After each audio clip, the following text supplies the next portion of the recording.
जरा समझना चाहूंगी, आप लोग लगातार कोशिश कर रहे हैं इंडिया गठबंधन बना रहे, किसी तरह की कोई तकरार सामने ना आए, लेकिन यहां पर ममता दीदी की इतनी तल्ख टिप्पणियां, मुर्शिदाबाद आपकी यात्रा पहुंची, अच्छा सर आप कह रहे हैं उसका हुआ, क्या उसकी खींच है? क्या उस भारत जोड़ो न्याय यात्रा के लिए क्या वाकई वहां पर उन्हें न्योता नहीं दिया गया? इधर यूपी की बात कर लें तो मुस्लिम बाहुल्य सीटें आप चाहते हैं ना, लेकिन बावजूद उसके सीटों पर चर्चा चल रही है अभी भी आपसे, उस बीच पहली लिस्ट जारी कर देती है समाजवादी पार्टी। कांग्रेस को थोड़ा बहुत समझता होगा इस देश में, वो ये समझता होगा कि कांग्रेस बात करती है उस वर्ग की जिसके अंदर हमारे गरीब, किसान, मजदूर, छोटे व्यापारी और महिलाएं आती हैं। हम लोग ये बहुसंख्यक और अल्पसंख्यक की तो बात ही नहीं करते। और जहां तक रही हमारे इंडिया गठबंधन की बात, आप देखिए इंडिया गठबंधन के 3 पिलर हैं जो उसके नाम के अंदर हैं। सबसे पहला नेशनल मतलब राष्ट्रीय, दूसरा डेवलपमेंटल मतलब विकासात्मक और तीसरा इंक्लूसिव मतलब समावेशी।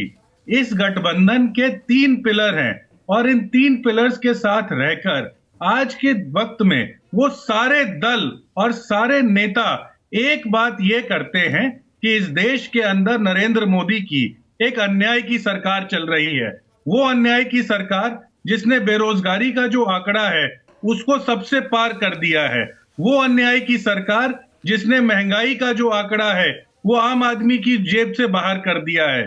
वो ऐसी अन्याय की सरकार जिसने महिलाओं के खिलाफ अत्याचार करने वालों को माला पहनाकर स्वागत करने का काम शुरू कर दिया है। तो सारे नेता इन 3 पिलर्स के ऊपर खड़े होकर यही बात कहते हैं कि अगला जो चुनाव होगा वो न्याय और अन्याय की लड़ाई होगी। एक तरफ एक ऐसा गठबंधन, एक ऐसा विचारधारा होगी जो आपके लिए काम करने की बात करेगी, आपका जीवन आसान करने की बात करेगी, और दूसरी तरफ नरेंद्र मोदी की विचारधारा होगी। कोई दिक्कत नहीं है, जिसमें 4-5 सीटें तो वो भी फंस रहे ना, जिस पर आप अपने उम्मीदवार उतारने की कोशिश कर रहे थे, आप चाह रहे थे कि वो सीटें आपके खाते में आए, कोई दिक्कत नहीं आपको?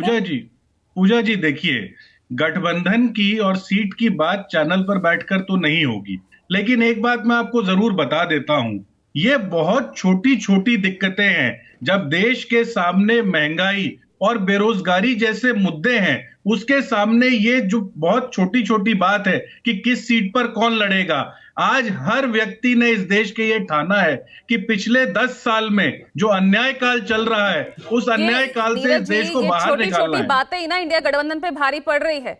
बिहार से नीतीश कुमार इसीलिए गए, साफ तौर पे कहा ना, सीट शेयरिंग के लिए बार बार कहते रहे और कांग्रेस की वजह से सीट शेयरिंग हो नहीं पा रही थी। पूजा जी मुझे तो इस बात का लॉजिक समझाइए जो नोएडा का मीडिया दे नहीं पा रहा है।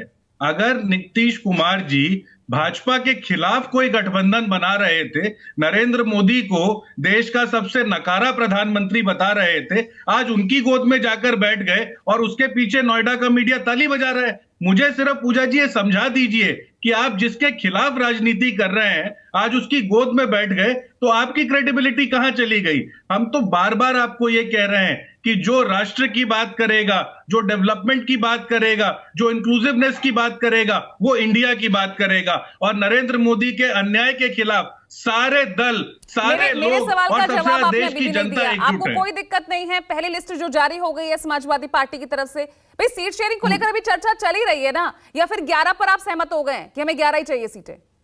पूजा जी अगर कोई ऐसी दिक्कत होती तो आपको जयराम रमेश जी का, पवन खेड़ा जी का या मल्लिकार्जुन खड़गे जी का बयान मिल गया होता।